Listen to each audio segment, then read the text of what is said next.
Yeah, you're right. Good afternoon. This is the Meets Leather College Football Podcast, college football only. I'm Chris Wilhelm here in Athens, Georgia. It's August 30th, the day before Labor Day weekend. We got a slew of games on deck that are going to be having people glued to their screens. It's going to be awesome.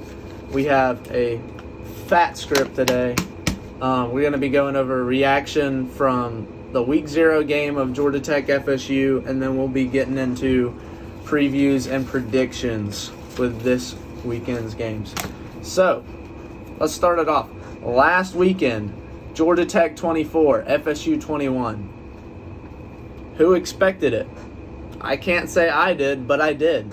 You can ask any of my friends. They will tell you that I predicted Georgia Tech to win.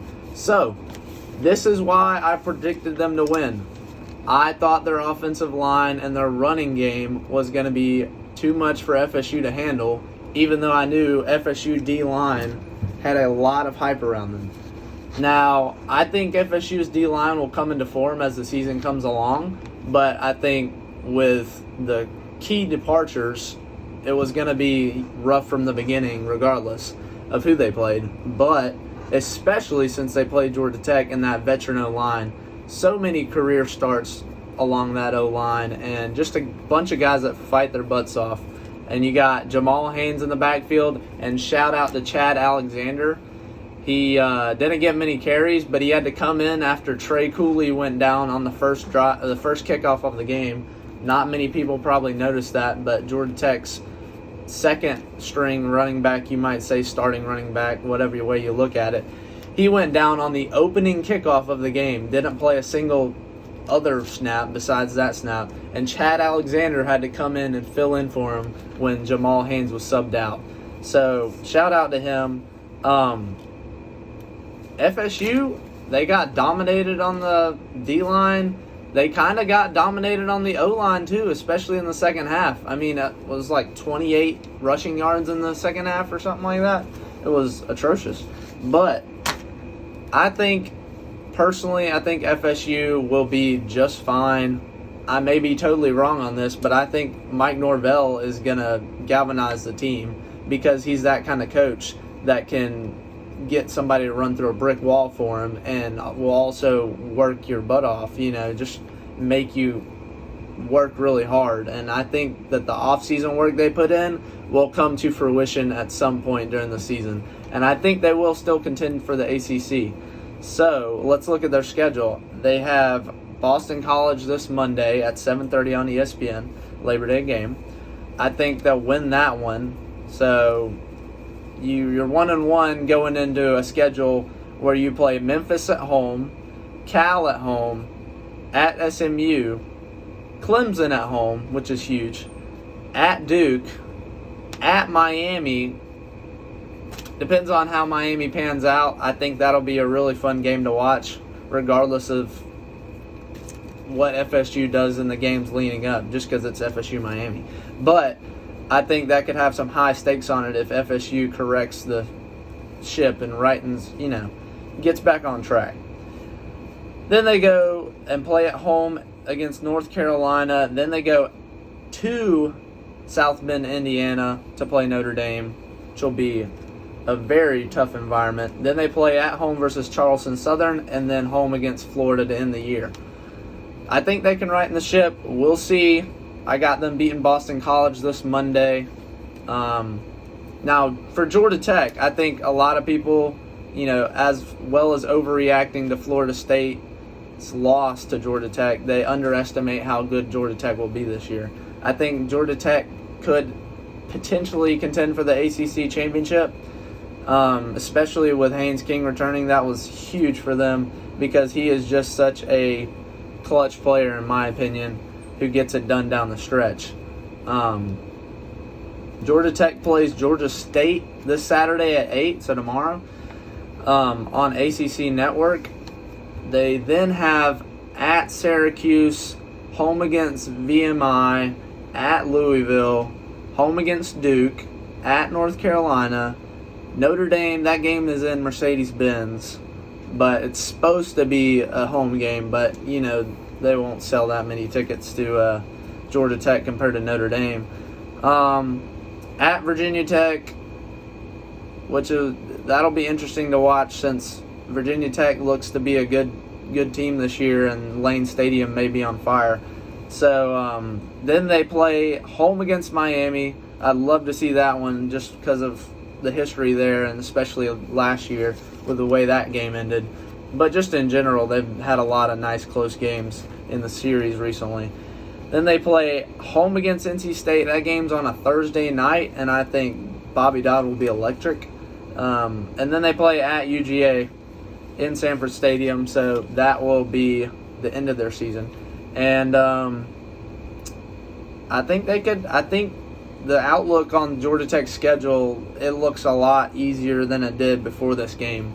Now that we've seen just how dominant their O-line was, how the defense has come into form under Tyler Santucci. His schemes were just amazing, and FSU didn't really have great answers for it. But I do want to talk about DJU. He didn't seem to be the weak point in this team that some people thought he would be. He went 19 for 27 with 193 yards, and I think most importantly, he threw 0 interceptions. He had 98 rushing yards, and I think with I think the offensive line, I think just FSU in general will come together and play better than how they did against Georgia Tech. And I think that running game will come into form, and I think that DJU will be just fine after what I've seen. And he hit some big passes down the stretch, so that's always a optimistic, view for Florida State fans. But Haynes King, he went 11 for 16 and only had 146 yards through the air, but he had 190 rushing yards. And I think his rushing game really took over that game and helped Georgia Tech get the win. I think without the running game of Haynes King, they don't win that game. He also had 0 interceptions, which was something that people that didn't really watch Georgia Tech at the end of the year were talking about, and that was their talking points. Haynes King had so many touchdowns, but he also had so many interceptions. Well, later in the year, he really cleaned that up, and so I figured he would still have that cleaned up for the beginning of this year and would keep improving. Now, let's put that game behind us and go into week 1. But first, let me introduce myself and how this show will work. So, it's a college football show only, as I said. We're going to focus a lot on Alabama and Auburn, Georgia and Georgia Tech, and then Florida State, Florida, and Miami, just because of, its regionality, and that's just the teams that I watch the most as well. So,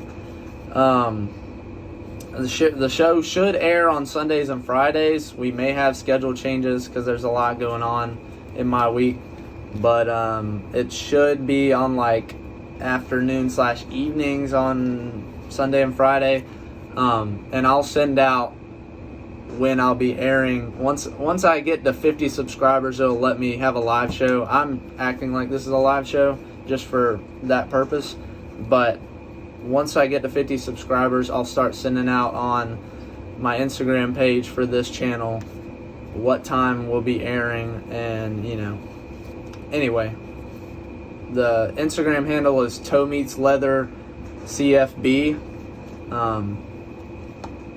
no spaces, and just go give a follow and subscribe to this channel. Like the video if it actually uploads, because I'm going to have to upload it, which is going to stink. But anyway, let's move on. Clemson and UGA in Mercedes-Benz Stadium, 12 o'clock, kind of kicks off the week 1 action, and it's 2 ranked opponents that have a storied history. This is going to be very interesting and very fun for me to watch.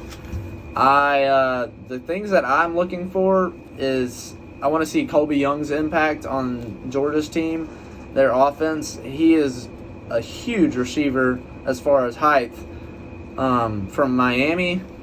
He's going to be big on deep passes, I'm assuming, because he can just run and beat people with his speed. I'm going to be looking for if ETN plays. His availability is questionable, but I'm assuming he's going to play. KJ Bolden, freshman safety from Buford. I am really excited to see how he impacts the defense. Although he won't be starting, he will be rotating, I'm assuming, from what Kirby said. And I just can't wait to see how the safeties for the defense do with, Cade Klubnik in that passing offense. Speaking of Cade Klubnik in the passing offense, I'm interested to see if Clemson starts or gets a lot of looks to Brian Wesco and TJ Moore, two freshman wide receivers. I don't know what their rotation is there, but I've heard a lot of great things out of camp from them, that they're two receivers that look like the elite receivers Clemson used to have. The vintage DeAndre Hopkins, T. Higgins, etc.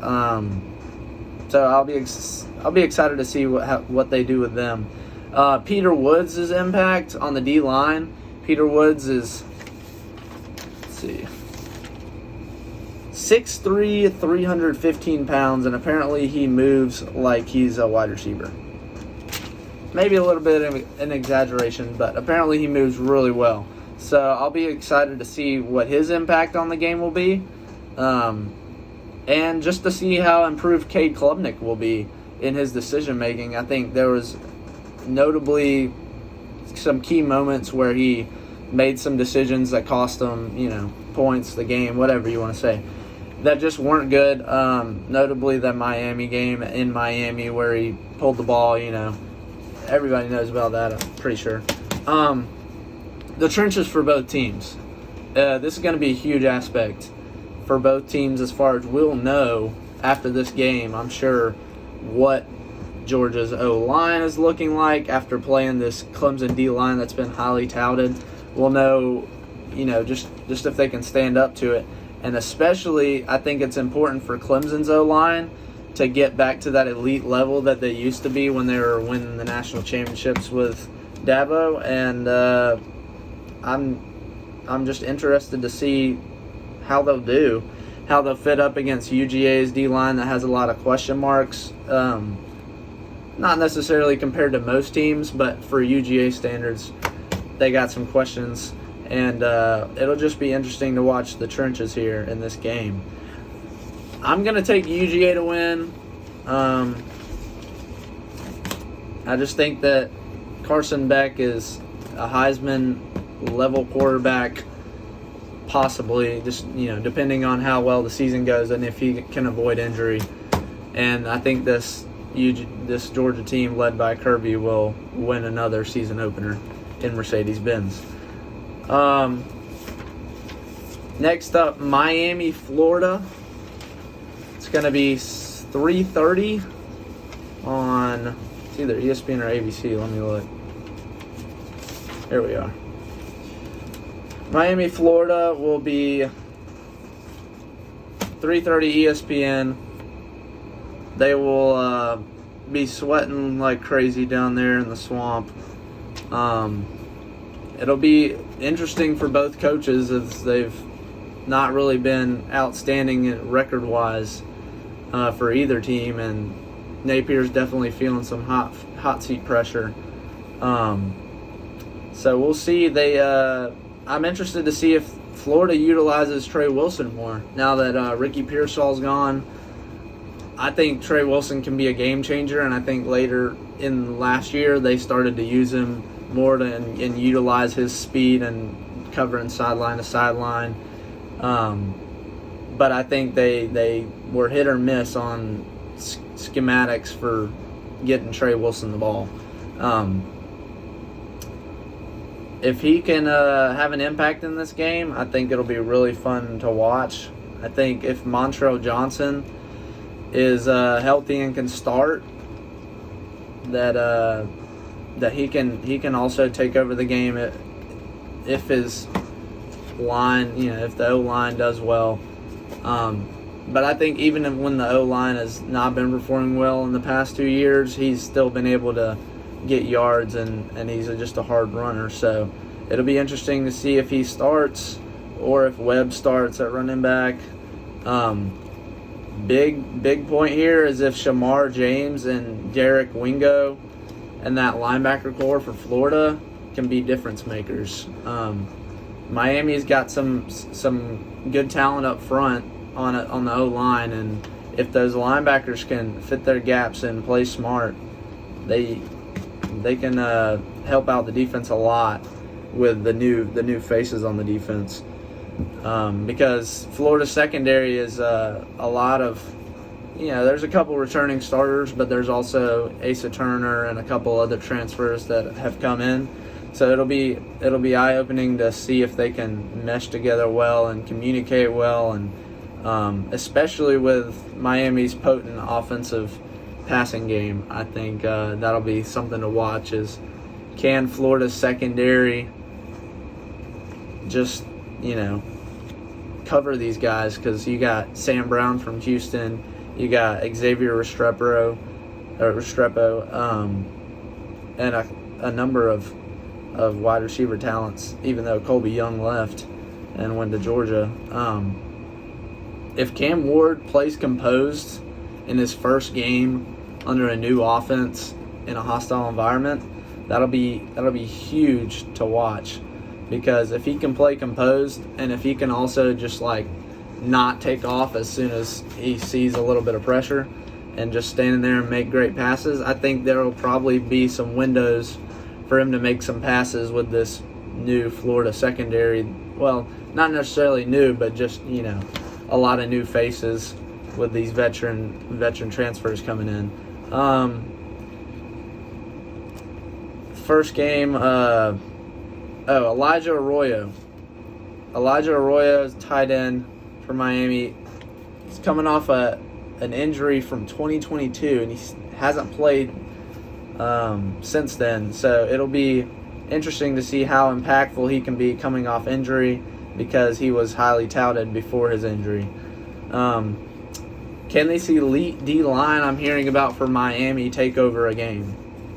Can they silent this UF crowd? Can they take over Florida's O-line and get to Graham Mertz?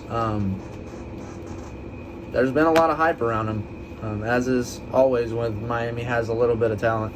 But right now they have a lot.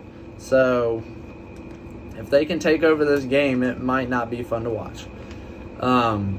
Florida's secondary, specifically tackling, is one of my biggest points here, because if anybody has watched Florida the last 2 years, you know that the tackling has been atrocious, specifically in the secondary, but defense overall. It got a little bit better last year towards the end of the year, but it was still really bad, and that's what's kind of limited them, because Graham Mertz has done just fine back there at quarterback, and offense hasn't been bad. It's just they have no stops. And so anyway, if the secondary can tackle, that will completely change how I think about Florida and the trajectory of their season.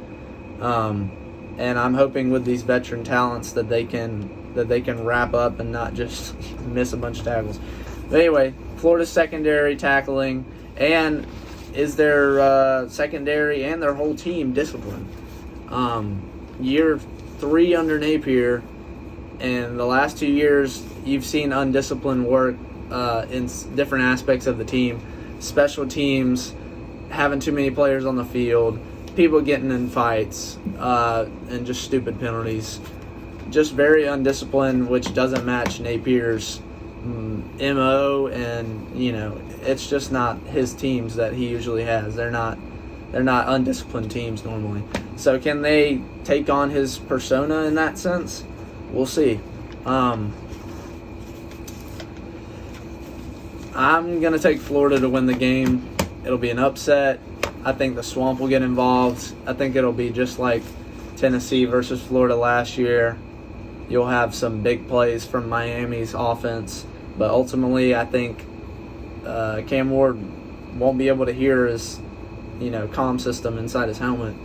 So I think the stadium and the fans will really impact this game.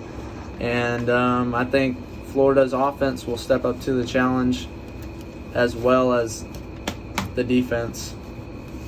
I just think Florida will win, and it will be a really close game, fun to watch. All right, next we got Texas A&M and Notre Dame. They play at 7:30, I believe, tomorrow. They have it has the makings of being a really good game. Notre Dame ranked highly, Texas A&M ranked in the 20s, but it's at Texas A&M. So Notre Dame has a combined 6 starts on the O-line, so not much experience there, but I do think that they'll be good. But we will find out for sure come that first quarter when Kyle Field's rocking. So Texas A&M still talented, even though they just got brought in Mike Elko. D-line is very talented as well as all around. And that Notre Dame O-line's not proven yet, but I think they'll come into form. Marcus Freeman's teams always seem to be like a very disciplined team that doesn't shoot themselves in the foot often. I know it's week 1, so there will be a lot of newness, and we'll see how that affects them. But I think that with Riley Leonard coming in, they'll get great quarterback play. And as long as he can stay injury-free, I think they'll have a great season. And I think ultimately A&M will make more mistakes than Notre Dame. Connor Wegman, he is who he is at this point. I don't think he's elite quarterback. He is a solid quarterback, I'd say, but we'll see. I think Notre Dame's defense will be really sound and won't make many mental errors. And so I think in that aspect, Notre Dame will have to work on Texas A&M will have to work on offense to get anything in the end zone. And I think Notre Dame will win. I think it'll be really close, fun to watch. That's a big theme with most of these games this week. So LSU USC, they'll play on Sunday night in New Orleans. Garrett Nussmeier, the quarterback for LSU now. I like what I saw in both the bowl game and back a couple years ago when they played Georgia in the SEC championship. I think he's a really good quarterback, and honestly, he could have transferred so many times being behind Jaden Daniels because he's got a whole lot of talent. Kyron Lacey could be that receiver that breaks out for him now that they had the 2 NFL talents leave. And biggest question for me is LSU's secondary better than it was last year? Because they were very awful. No way to put it other than they just didn't get the job done, and they wasted away a Heisman season from Jaden Daniels. The defense was just atrocious. Everybody knew it. So if that secondary is improved, like some people have been saying it is, then they could be a really solid team. Running the ball especially, I've heard that, the past, ever since Leonard Fournette, there hasn't really been like a breakout running back. There was Geis that played after Fournette, but there hasn't been like that elite level talent running back. And I don't know if they have it this year, but I do think that their O-line and their running game will be really good. I think that'll be the difference in the game, because I don't think USC's defense is going to be light years better than it was last year. I think they're in the right trajectory and they're on the right path with these new defensive hires that they've made. But I think that the defense in week 1 under a new staff is not going to be that much improved to stop LSU's offense enough and get Miller Moss a chance to outscore LSU. So I'm taking LSU in that one.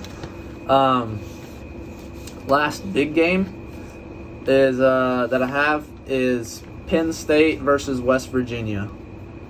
I think this game has got a high chance for an upset, but I'm going to take Penn State in it. I think Drew Aller and specifically Katron Allen and Nick Singleton will take over this game, and that West Virginia's D-line isn't going to have enough to stop that running attack. And if they do, Drew Aller can take over this game under his second year. And I think the defense will be sound like Penn State's defense usually is, I think. I think they'll get it done. So, but I would like to say that I think it'll be a lot closer than people expect. Maybe even a one-possession game. I think Garrett Green, the quarterback of West Virginia, is really, really solid, and he can have this West Virginia offense humming early on in the season. But I think the crowd will be electric because West Virginia's fans view this as a rivalry, and Penn State fans maybe not so much. But this is a game for them. This is one that they really want to win. So I think Puskar Stadium in Morgantown will be rocking.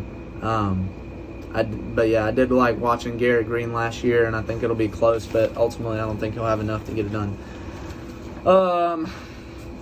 Because we cover the Bama teams, Georgia and Florida teams, I'll let you know that Bama plays Western Kentucky at 7 p.m. on Saturday, so tomorrow on ESPN. And I think Alabama's going to win it. Auburn, what is this, year 2 under Hugh Freeze now? Yeah, year 2 under Hugh Freeze. They play Alabama and A&M tomorrow at 7:30 on ESPN Plus / SEC Network Plus. I think they'll get it done and beat Alabama A&M. Hopefully they don't have another New Mexico State situation. Georgia Tech plays Georgia State, as I already mentioned, at 8 tomorrow on ACC Network. I'm going to take Georgia Tech in that one. FSU plays Boston College on Monday at 7:30 on ESPN. I already mentioned that, but let me just reiterate, I think FSU will get their legs under them and win this game against Boston College. But I would be wary of Thomas Castellanos for Boston College. FSU always has trouble with running quarterbacks. Ever since Norvell came here and even before that. But I think that Castellanos won't be able to single-handedly take them within, a shot of winning the game like he did last year at Boston College. And I think FSU will come out with a fire in them and really want to prove something.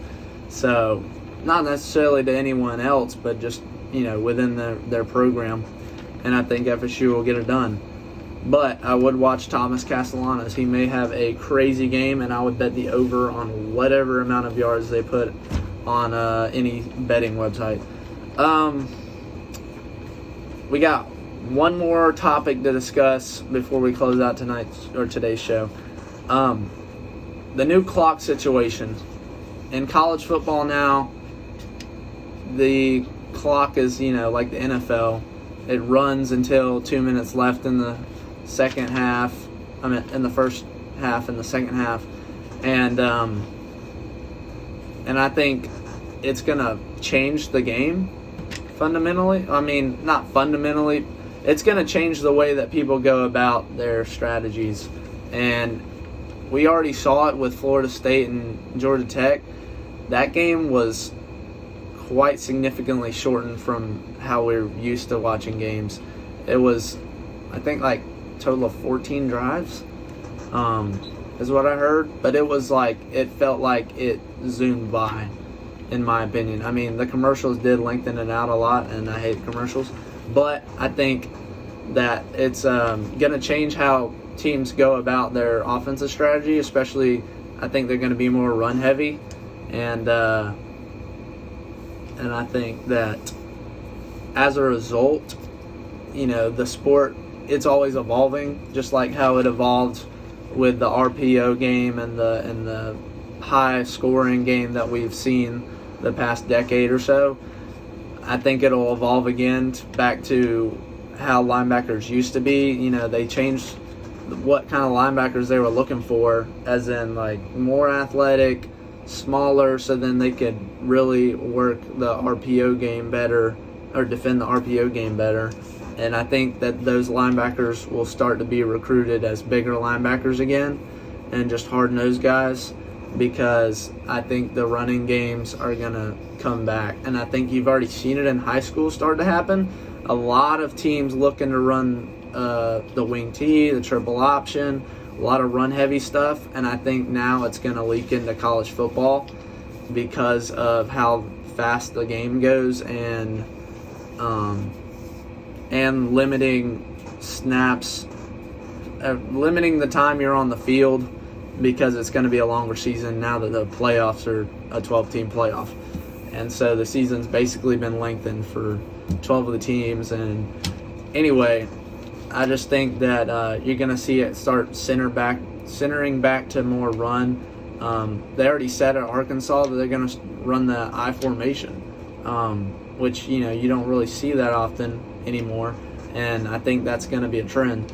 So, in general, I think the games have been shortened, and there's a premium more on possessions because of the running clock until the last 2 minutes. And I think the 2-minute warning was needed